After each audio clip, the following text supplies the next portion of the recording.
జిల్లా పంచాయతీ కార్యాలయం ఆధ్వర్యంలో కలెక్టరేట్లో పీజీఆర్ఎస్ సందర్భంగా ఏర్పాటు చేసిన వర్మి కంపోస్ట్ అమ్మకపు కేంద్రాన్ని జిల్లా కలెక్టర్ డాక్టర్ జి లక్ష్మీస పరిశీలించారు. ఇబ్రహీంపట్నం మండలం గుంటుపల్లి గ్రామ పంచాయతీ చెత్త నుండి సంపద సృష్టి కేంద్రం ద్వారా తయారు చేసిన వర్మి కంపోస్ట్ విక్రయాలను పరిశీలించారు.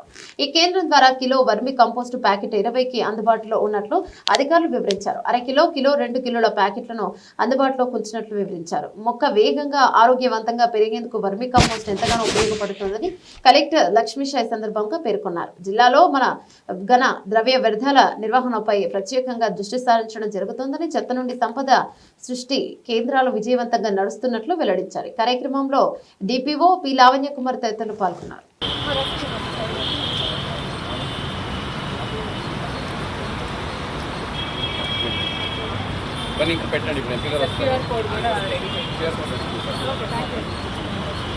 ఎన్ని కేజీ కావాలి?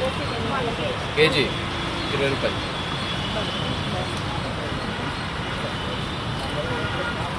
అంటే ఫోన్ పే చేస్తాం. మరి ఫోన్ పే ఆప్షన్ ఉందా మీకు? క్యూఆర్ కోడ్ పెట్టుకున్నారా? ఓకే, ఇచ్చేసేయండి. తీసుకోవాలి, డబ్బులు తీసుకున్నాను.